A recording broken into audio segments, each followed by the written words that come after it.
Okay, pause right here. Mr. Miles is about to make a bold move, firing his court-appointed attorney in open court. That's not a small step. It can delay proceedings, create friction, and change the entire course of the case. But why is he doing it? Let's find out. Case. Your Honor, Mr. Miles would like to address the court. All right. Hello, Mr. Miles. How are you doing this morning? I'm doing fine, ma'am. Okay. May I speak? Oh, sure. Just give me one moment. Let me find you on the docket. All right. I see you. Yes, you may speak. Okay. I would like to relieve my lawyer of her duties of representing me. All right. Do you have an attorney that you're going to hire? We had asked, I think the last time I was here, I asked to get a bond so that we No, can. my question is, Yes, do you have an attorney that you're hiring? My life is on the line right now. That one sentence tells us everything. Mr. Miles isn't just thinking about this case. He's thinking about long-term consequences, possible prison time, and his entire future. And while passion counts, the judge now has to explain how the court system doesn't run on emotions, it runs on qualifications and procedure. Yes, I have another attorney that's also appointed courted, but me and my mother are trying to get me a lawyer that's going to help me in my situation for my future, because my life really on the line right now. No, I understand what you're saying. So let me explain something to you. Yes, ma'am. The appointment will is where attorneys they're on an appointment will. The way it works is there's certain attorneys who are allowed to handle cases that are a certain level of felony.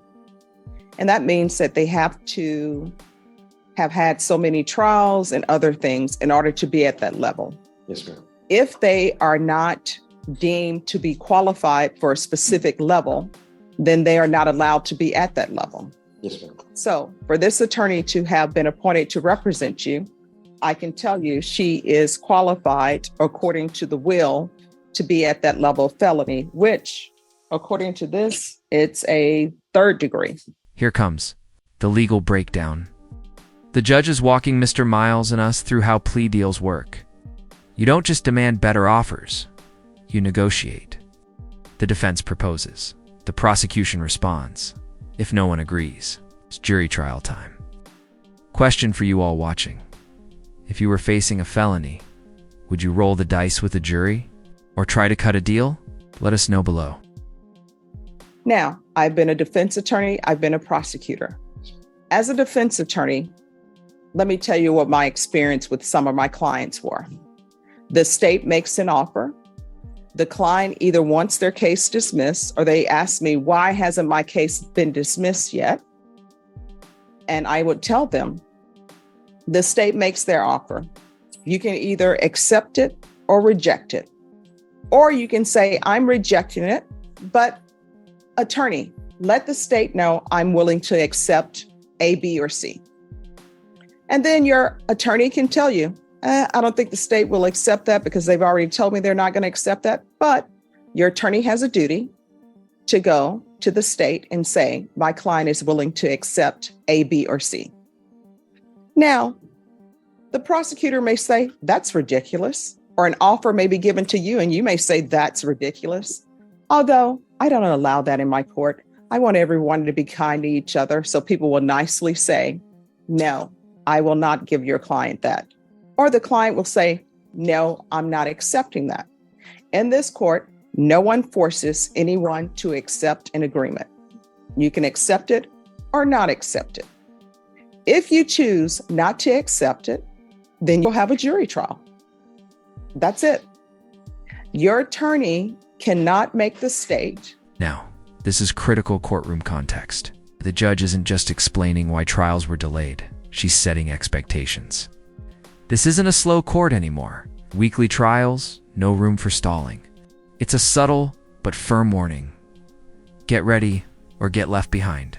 Give you whatever you think you deserve or whatever you want.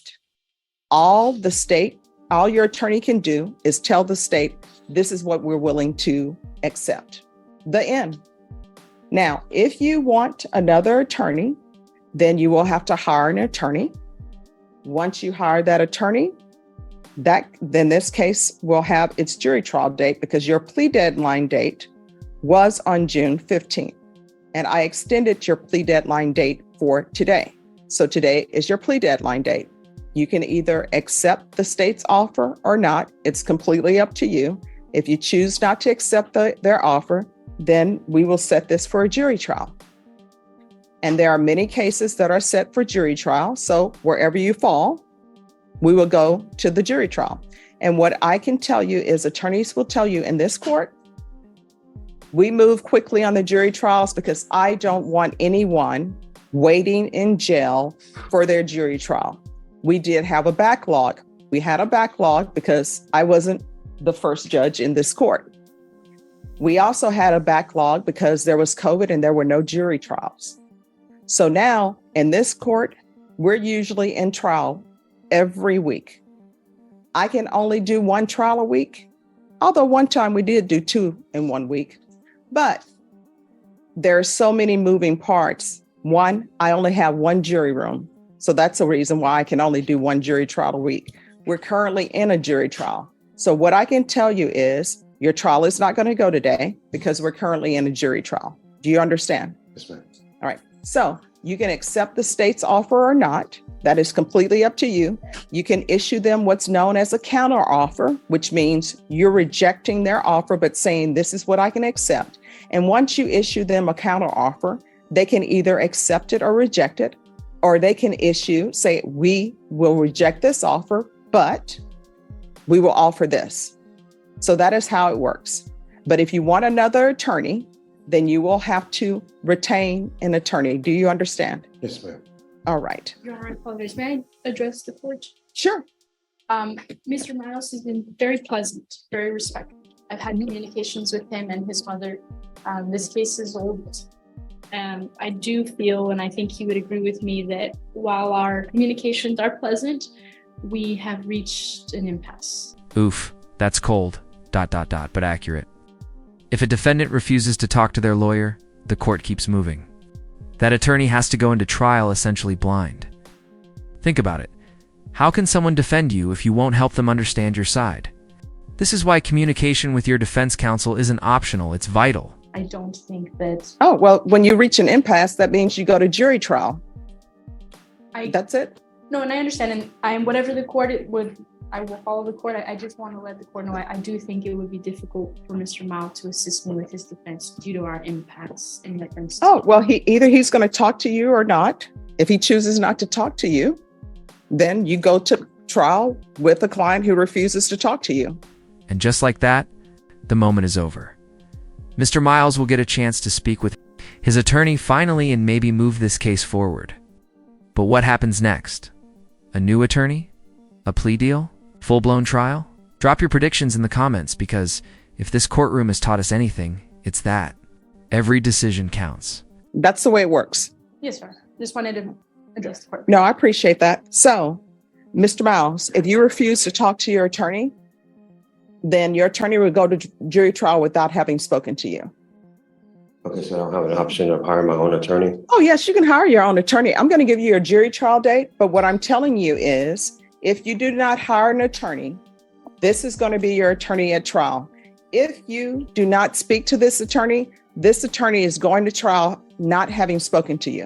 Do you understand? Yes, ma'am. So if you don't speak to her about your case, then you all will be in jury trial and she's going to be sitting over there not having spoken to you about your case, and whatever happens, happens. Do you understand? Okay, can I ask you this one? Sure. Since I've been in Bexar County for a month, she has not even spoken to me until the last time I was interviewed. All right, well, we're going to do this. Guess what? There's a jury box right over there. She's going to speak to you. Okay. I'm asking also, ma'am, is it possible for me to have a bond so that I can reach out on services? If anyone wants to file a motion, they can file a motion. But for now, just sit over the box and your attorney will speak to you.